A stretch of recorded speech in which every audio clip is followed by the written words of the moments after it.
Hello, Marcus. Welcome Oh, back. All right. Hey, are you a fan of Reddit? I am probably too much. Too much? Yeah, yeah. I Yeah. was that way a few years ago, and I had to get off. But I remember there was a subreddit about psychiatrists, and they told like anonymous stories about their clients, and so I know that that's kind of like on the line. But it was anonymous, so nobody knows, right? I feel like most of them are for people to get out some of their most deep seated issues. I agree with that. But distinctly remember this one psychiatrist had a story. He was waiting for his new patient he hadn't met yet. And a knock came at the door, so he went to let him in. And the patient was surrounded in saran wrap, and that's all he had. And the psychiatrist said, "Clearly, you're nuts." "No, I see clearly, you're nuts." "No, no, clearly, I see you're nuts." uh, Explain it to me. Laugh about me and easy technology. Explain it to me. I'm the split show, plays the key. all right. Well, let's just dive into some kind of latest topics. Anything you saw going on that you found kind of interesting? Anything in particular? Having quite the busy week. Had a lot of just the most random things going on this week, including a ping pong tournament. You were in a ping So pong yeah, it's tournament? been right. Yeah, I was Are you terrible. a ping pong guy? No, I'm not a ping pong guy, but I am on a team full of ping pong I didn't guys. know. Oh, okay. And Okay. so yeah, so they were very Is it a beer league? Is it just basically to drink very beer? Is that cool? the idea? no, man, it was serious. I think the grand prize was something like $15 and lunch. But All it was a right. it was a work Clearly, I thing. see you're nuts. Exactly. Yeah, but there's a lot of people in it. It was fun. That's cool. Um, Nice. I love it. Apple and the lawsuit there. I just find that really interesting. Um, Now, I didn't read. Is that the one about the App Store and taking 30%? Is that's that what it part of is? it. I Okay. didn't get a chance to go through all of the charges listed, but it was interesting. Like I understand. Let me be careful there. I Okay. I think I feel that overall it's in general going to end up being a good thing. Curious about some of the legal arguments. Apple is a company that is a private company. Well, I guess they're a public company, but they don't, they're not They're not necessarily government beholden to the entity. government. And Yeah. so, Right. can the government say, this is how much you can charge for this and that and the other thing? And I see. what's the legal Yeah. argument they're going to make regarding that? And then, of course, one that I uh, uh, was really interested to see what material they have that caused them to make these particular charges, hindering their own service from an iPhone to an app or to an Android. If you're texting back and forth, it's always just more of a pain in the butt if you're talking to someone who does not have an iPhone. And Got so it. the charge is that is intentional. And I'm just really Okay. curious to know what arguments they're going to make and what are the actual legal uh, words that they use to. How long do you think it'll take for them to get this court case in front of a judge and have a decision? 3 years, This is 5 years? day one of a very long process. I am curious to see what comes out of it. I'm sure nobody's going to win. Only the lawyers win in something Yeah. like that. But But I mean, as a developer, the 30% thing, I mean, I certainly have interest in seeing that change. yeah, but they're giving you a market. They're giving you a distribution platform. It's a seamless one-click install. Marcus, I'm going to show my age here and your age here. You remember going to the store and buying a box off of a shelf, looking at the back. You had to make a purchase decision at Hmm. that point, going home. And I'm so damn old. I remember floppy disks, plugging them in, multiple floppy disks to You load it into my 20 megabyte hard drive. Like you had today, 20? I, and 16 megs of RAM, buddy. Oh my gosh.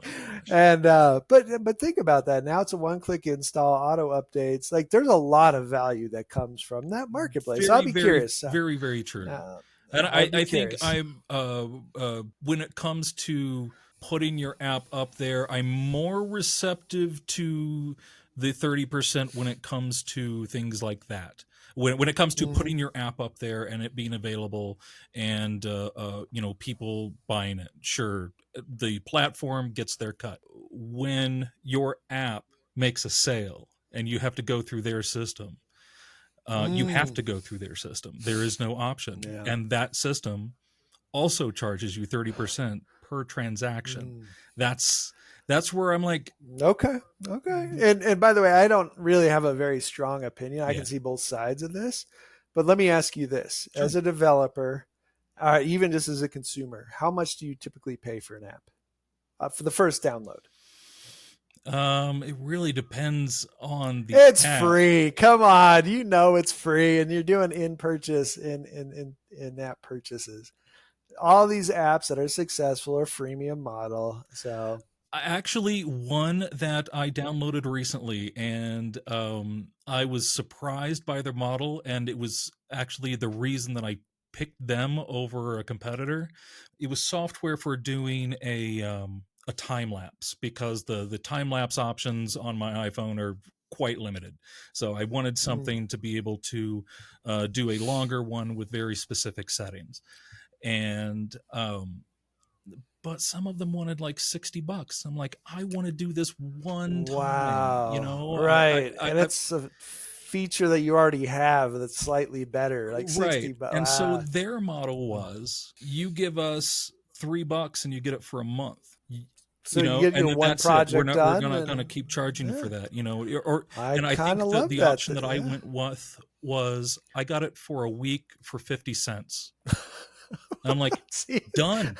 Friggin' yeah. done. Now, so Apple's taking 30% of that, so 15 cents. Woohoo! All right. Well, the other thing I wanted to bring up with you today is Reddit. Did you know that they IPO'd today? Oh, that's right. Yeah. So, by the way, I am so bad at this kind of stuff. Every time I'm like, "Oh, this stock is going to be worth a bazillion," I always like buy, and then all of a sudden it tanks and it's worth a fraction of what I bought it for. And all the other ones that I'm like, "Wow, that's too expensive. It'll never go any higher, skyrocket." Right? And I am terrible at this game, but I want to make that prediction that like Reddit has you and all the people out there who chat. And what is AI all trained on? Oh yeah. Crap people are putting on the internet. But so if you think about all the stuff right now, if you think about dialogue or writing or marketing, it's kind of all of this historical data set from Wikipedia. But Reddit is the latest, freshest, whatever thing. I think that they are sitting on a gold mine. That's where I think that stock is going to go. I think that it is one source of data. Having been on Reddit for a while, it's the same five jackasses. through it's seriously, it's just like, I've been through a war. Let me tell you the stories. It was really interesting at various times when certain personalities of the system came out and were either squashed or promoted. And so Reddit itself has overall a bias or certain points of view that it as a data set has. And so I think is going to be where you've got to be careful with any data set for AI. But I think that points out some of the problems that we've had with AI so far, is we're programming everything with flawed data, because that's what we have. That's a really good point. So with Reddit, you're just going to get a bunch of cynical assholes who tell stories Right, of their and a bunch of their dick grievances. Buck memes. I used to look at this subreddit called an average day in Russia. And it was always like some Range Rover, like doing some crazy maneuver, crushing other cars. And you know what? Maybe I'm okay with that bias, like a little just edginess to it. But no, I agree with your sentiment there. there are definitely yeah, I mean, you could just feed so many different parts of your brain on Mm, some of the best and the worst that humanity has to offer through just one that's conduit. a good point. I mean, Ooh, let me I ask you this. purposefully subscribe to WTF, and every once in a while something comes up and I'm like, WTF, and then I look at the subreddit I'm on, I'm like, dear TF. Yep. Now here, this will bend your brain. What if 4chan was used as a data source for? All right. Well, Same let problem, different memes. in different. Yeah. All right. Well, yeah. Let's get into it. I want to share with you the propellers, anchors, and passengers presentation.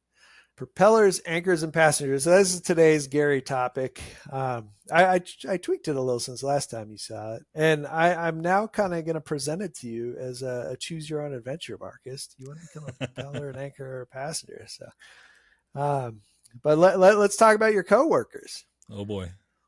Yeah, your coworkers are anchors.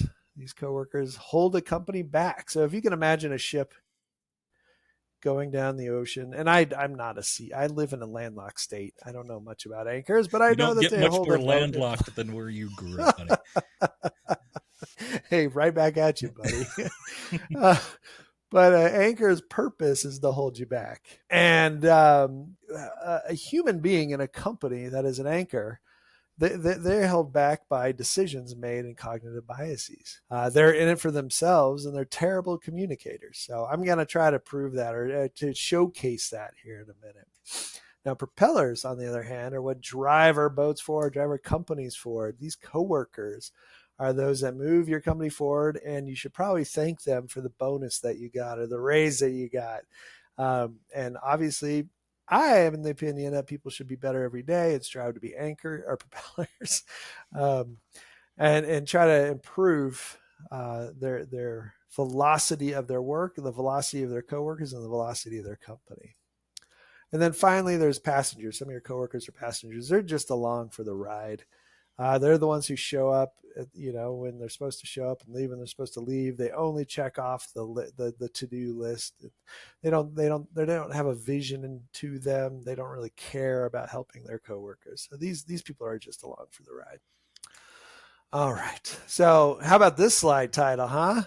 Why do your coworkers make stupid decisions? Or why do your Because they don't stupid listen to coworkers me. make That's why. decisions? Okay, it's all about you. When you rule the world, I'm going to come to you for help. So my new favorite cognitive bias is the Dunning-Kruger effect. And this is an effect. We all have it. I have it. You have it. But when it comes into work, it's not a good thing. So this cognitive bias is when people with limited competence overestimate their abilities. So there was a test run. They were asked, okay, how well do you think you are at this topic? And then they were tested how well they were at that topic. And the people who knew the least rated themselves as about as high as the people who knew the most. And so if you think about our propellers and our anchors and our passengers, an anchor will assume that they already know the answer and they'll make decisions. And it's really bad if it's a manager, a director, a SLT member. If they're making decisions because they think they know, not that they actually know, that is a problem. Propellers, on the other hand, know their limitations and they know when to make decisions with their knowledge or they go seek other knowledge. So have you ever run into this where the Dunning-Kruger effect where you or somebody around you didn't know what they thought they knew? Oh, absolutely. And I absolutely include myself in that. As I got older, you learn, how much you don't know. And that's one of the first things you have to do is open your That's eyes right. and say, oh crap, there's a whole bunch of stuff that I don't know. But there's a little while there where it's just like, oh no, you see that I made that decision over there and that worked out really well. So that means I'm the man now, and I know all of the things. So That's right, right. Yeah. Rewind a couple decades when we first started software engineering, right? You learned about a variable and an array and a class, and you're like, I am the man. I know my stuff. And then you were tasked with something that had a medium level of difficulty and your spaghetti, crappy code that you'd be so embarrassed to look at today. But yeah, we all do it. oh yeah. And you said it. The more you know you don't know, and that is illustrated by the Dunning-Kruger effect. My second favorite cognitive bias, the curse of knowledge. The curse of knowledge is when you know something, you kind of assume other people know it. And this becomes a problem when you're a manager or you're asking a coworker for help. And a lot of times it directly relates to the payroll. If somebody's paid a lot of money, you assume that they have some knowledge. And so if you hand them a task, let's say you're a director or a VP or something in a company, and you're working with somebody who's a senior or a lead developer, you're going to assume that they know. So on my chart here, the misunderstanding is a very bad thing. That our mid-level developers should know that 80%, but they actually only know 30%. But due to their job title, we're going to make that assumption of 80%. And we give them a task that's going to require 75, 80, they're going to fail. Mm-hmm. So the anchors don't seek to know where that person really is before giving them the task. Obviously, if you've worked with somebody and you're doing repeated tasks, you're going to really understand their abilities and you're going to be able to provide them the right tasks. So a propeller really gets an understanding of the people that they're working with, and they will upskill those people if that need is there. I can say that I've certainly using a different word for it than propeller. I've felt like the cheerleader on occasion, and where maybe the overall, you could just see it in the team. The overall morale is kind of down, and things haven't been working out. So you just kind of prop them up a little bit, and the next thing There you you know, go. people are taking on. They're getting a little bit braver about taking on tasks that they wouldn't otherwise have done, Ah, and that therein I like that. expands their knowledge base a little bit, and so you got to kind of cheer them on, let them grow, and Yeah, man, I like that a lot. And not only that, I think that is a propeller. I don't have it in this deck, but what you did was you probably gave them confidence to try, and you were their backstop. If they failed, you were there to help them, right? yeah, I mean, I That, absolutely. that's a propeller activity. Yeah, I love that. That's awesome. All right, self-serving bias, the belief that individuals tend to ascribe success to their own abilities and efforts, and they attribute failure to external factors. And this is, oh, I hate this, man. If there's a team failure, there's always that one jerk who's like, it wasn't me, it was all these other problems. Well, a propeller does a self-evaluation, and it really to ascribe or attribute their own actions to where they were succeeding and failing. It's got to be rooted in a culture in a company that allows people to be honest about this stuff. Right. I think propellers are honest and they're good communicators, and they've created an environment where it's safe to fail and safe to succeed.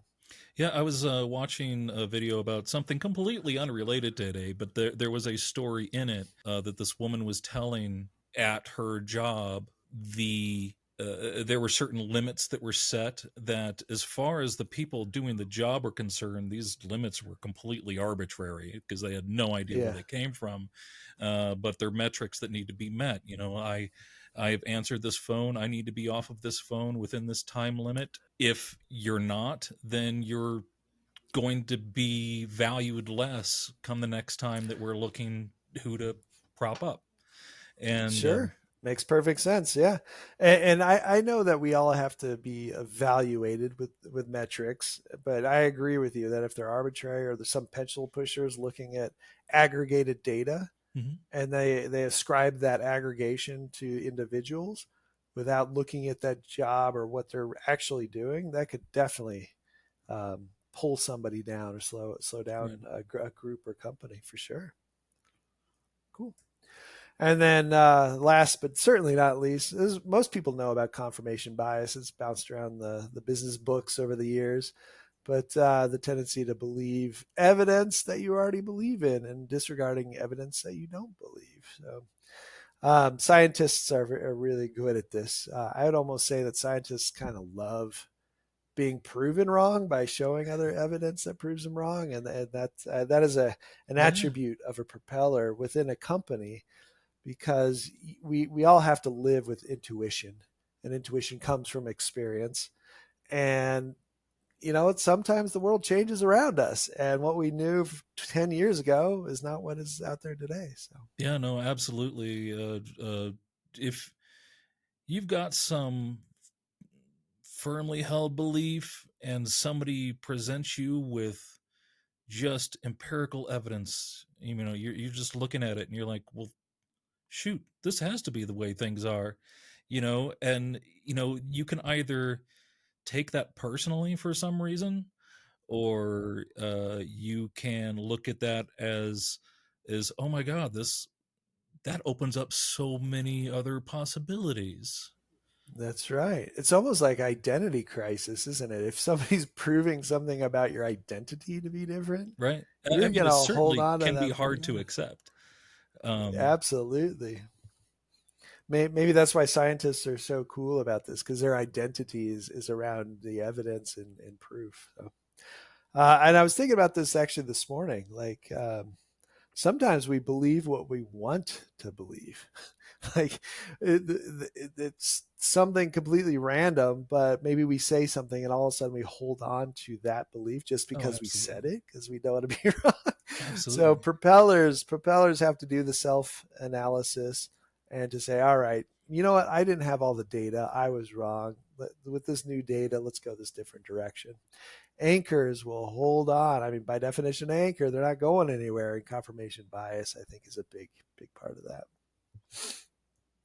So those are our cognitive biases and how I see propellers and anchors being different.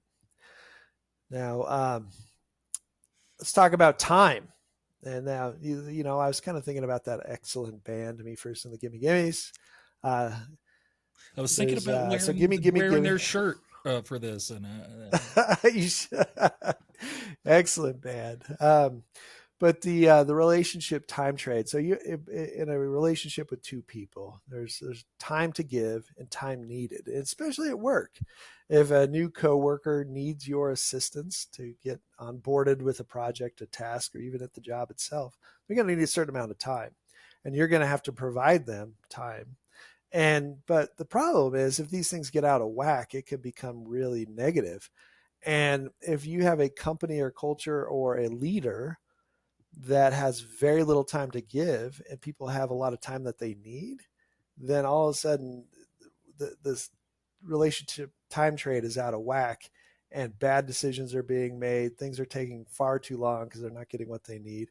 And I kind of broke these down into these time imbalances where time to give and time to need are nominal. Well, that's obviously the most uh, perfect place to be. And then you can get, there's kind of a maximum that so you can go above or below nominal, but there's a maximum or a minimum that you can give or take.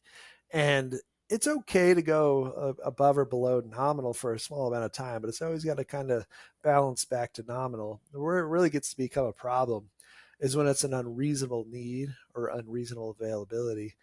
If you ever had a boss give you a task and maybe there's some political things going on within your company and you're getting railroaded by other parts of the company and you need that boss's help and they're not available, that would be unreasonable availability.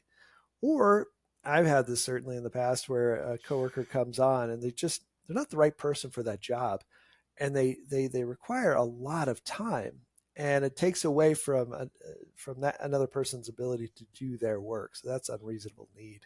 So the goal is always to try to hit that nominal state. And again, it goes back to communication. Propellers will talk about how much time they have. Propellers will also talk about how much time they need. If I go to my boss and I say, hey, boss, I need an hour to talk about this, they can make the judgment if they can provide that amount of time. Or if a coworker comes to you and says, "Hey, I need an hour of time," but you have a meeting in 20 minutes, you say, "I've got 15 minutes." And, communication is how you solve that. Dude, I am going to be so more likely to work with any body who comes up and asks for assistance for anything, because that means you're trying to figure things out. And Yeah. I've had the coworker who would sit there and complain about absolutely everything to everyone but the people who could do anything about it. And That might be a different topic for some other yeah, day. true. But you talked about even just reaching out to your boss and saying, I need this. Mm-hmm. And some people are Absolutely. very uncomfortable with doing that. Some people don't do it out of spite for some reason, but usually, if there's something that you need in order to be more effective at your job, sure, ask. It might be no, but That's right. Absolutely. No, but that's good. That's healthy communication. I also And see with this graph, I was thinking about this after you showed it last time, about how these things are weighted and calculated.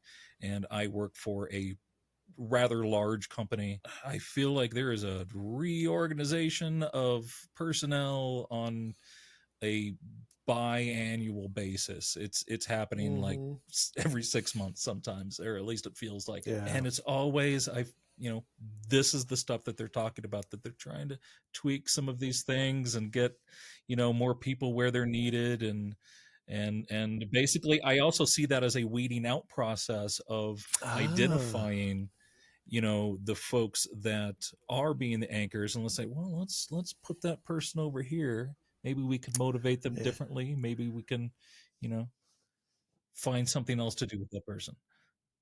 Well, first of all, let me apologize for like giving you a nightmare from your day job when I ask you to come along on this journey of this presentation. I don't, but I mean, what I'm trying to do here is kind of just showcase some small micro level things that people can do to Hmm. make their jobs better. And you're kind of talking about this macro That is true. projection across the entire company.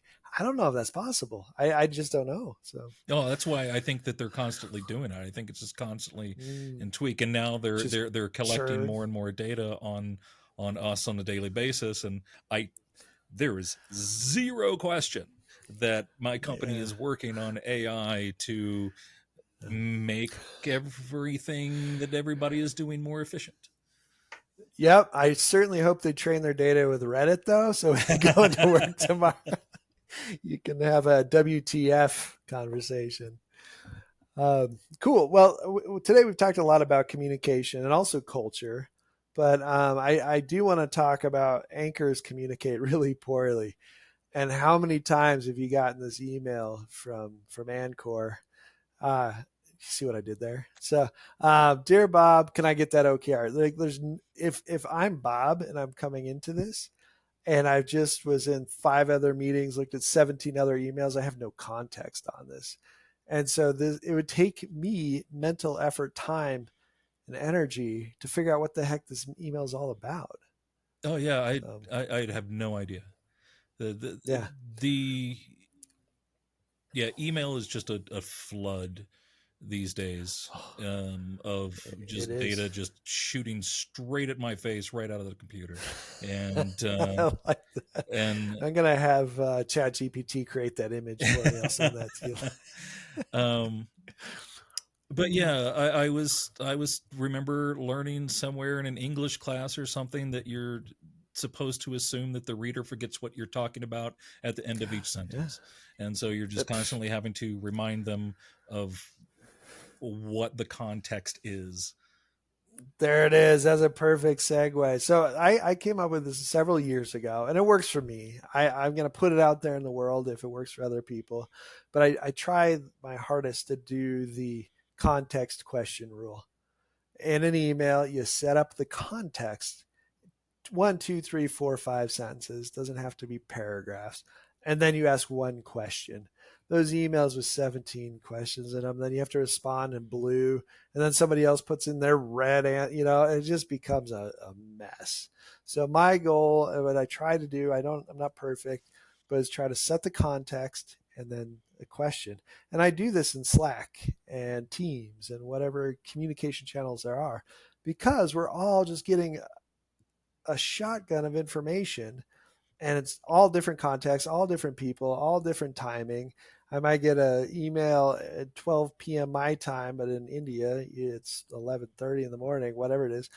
And so even just like where my brain is in the time of the day could be off. Right. So the context question rule. I will occasionally try to throw out a second question if it's in the bullet list, but I do not expect an answer. There you go. Yeah. And I mean, as long as maybe they're both answering the same context, they're answering questions within the same context, maybe that's okay. Yeah. And then finally, work meetings. So I my first job was working in a convenience store, and I got really good at like the 30-second conversation. And so somebody comes up with their milk or their beer or their cookies or hot dogs or whatever. And typically you see the same people every week. And I got really good at kind of, hey, how you doing? Blah, blah, blah. Ring, ring, ring, cash money out the door. And so I've kind of introduced that into the beginning of the meetings, and it's creating a relationship. So take a minute or two, identify something about that person that you can talk about. It could even be the weather. I'm not getting, after getting crushed by snow last week, it happened a lot this week. And then the actual work part, I hate meetings that are just there for meetings. So always try to state the desired outcome. You discuss, and then once the outcome is achieved, move on. If it's a setup for 60 minutes and you achieve that desired outcome within 15, you're done. Review the agreements that were made in the work part, and then just establish the next steps in the close. And if you do this, you're going to have better relationships with your coworkers. You're going to have more efficient meetings. So I came out with the WORC. Yeah. I've been in lots of meetings that were efficient but completely useless. I like that. I agree with that statement. Cool. Well, give this a try.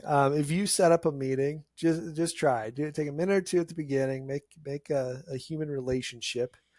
Do the work. State that desired outcome. Achieve the outcome. Review the agreements. What are the next steps? And report back on how it goes. All right. So finally, check yourself. Just trying to figure out propellers, passengers, and anchors. We didn't talk about passengers today at all because they're kind of pointless, right? They're not moving you forward. They're not holding you back. So I'm sure we can have a whole slide on don't be your passenger because they're just annoying. They're just dead weight. I'm most certain that I have been a passenger. I'm sure I've been all of these things at various points.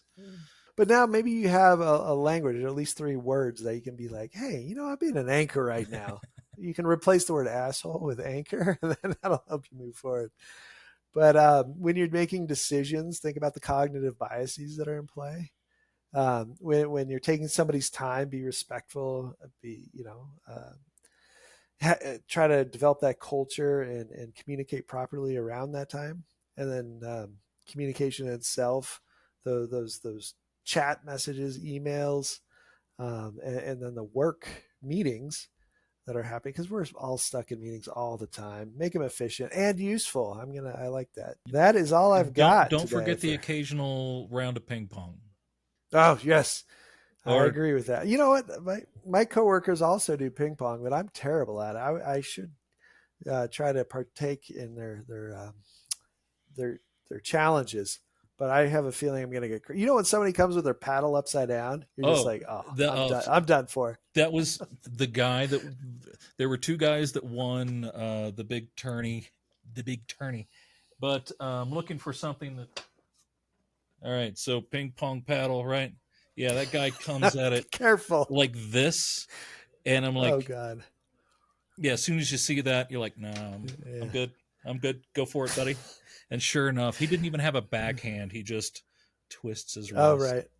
Oh, and it has spin and all. Yeah. Oh, yeah. But please be careful with those scissors, because if you poke yourself in the eye right now, we're going to get 1 million views, but I'd be terrified by that. All right, Marius. Well, thank you for joining me on this journey today. We'll put this out in the world, see if it has any sort of fire, any followings or anything. So right on. Next time, I'm creating a presentation about the predecessor paradox. The predecessor paradox. Right. When you take a job and your predecessor left you with some junk, but all of a sudden you own the junk, but the junk isn't your fault, but you own it. So what do you do? So we'll talk about that next go round. I might have some words for that one. I'm sure you will. All right. Talk to you later. Bye. Explain it to me, explain it to me. Explain from the lines, but that's. Explain it to me, explain it to me. On the split show, we will set you free. Mansplain, textplain, placeplain, maceplain, raceplain, traceplain.